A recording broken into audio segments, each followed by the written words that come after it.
My grandfather was born in Höchst, Germany, a small country town close to Frankfurt on Main, and he came to this country when I think he was 19 years old in 1880. We had quite a large family left in Germany, and my grandfather kept up with them. About 1896, he was living in Laconia, New Hampshire. He bid on making hosiery at the state penitentiary and got the bid. He had never been in the hosiery business. And that's how the May family got to Nashville. He started out at the penitentiary and later moved it outside. I did go to Germany with my parents when I was a teenager. We went in 1934. My father was a great traveler, loved to travel, plus there was a reason too. I mean, he was trying to get people out, and that was part of the reason for going. We went in 34, again in 36, 38, and 39, and I was with him on all those occasions. In 36, I remember going to Stuttgart, which was where the American consulate was, and he wanted to go see at the consulate in connection with trying to get some people out. My father was a man of great foresight.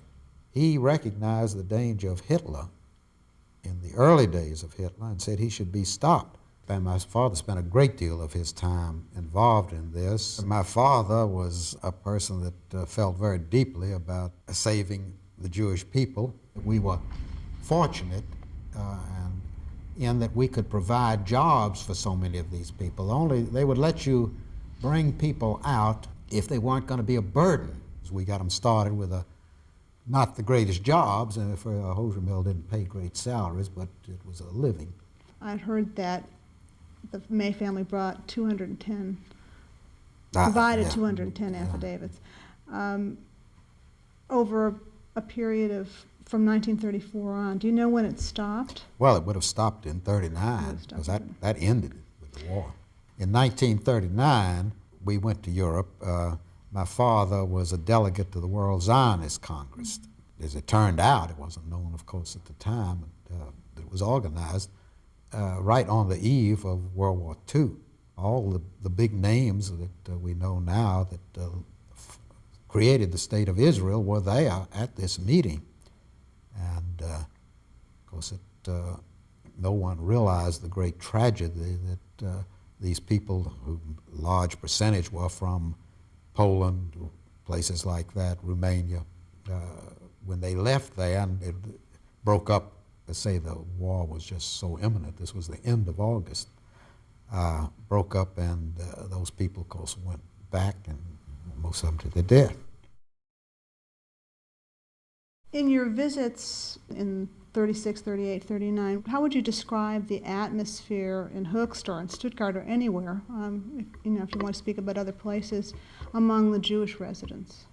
Well, they were, of course, anxious, extremely anxious. We visited in Höchst, and of course it's a small town, so when somebody out of town has come there, particularly foreigners, they're aware of it. Some officials came, and we'd taken some pictures we weren't supposed to. Well, they confiscated our film. Actually, we had not taken any pictures of it. That's the only thing I remember where they bothered us. At this point, they still weren't bothering Americans. And remember, all of this was before Kristallnacht. Even in 38, that Kristallnacht, this was in the summer, that occurred in November. So the worst had not started. The ones who probably got it worse were those who were very well off. I mean, worse in that they were more reluctant to leave. They had more to lose.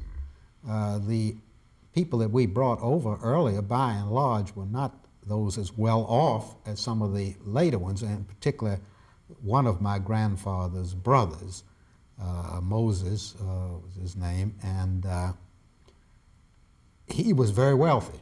My father and grandfather kept saying, "Come on, get out." But he didn't want to do it.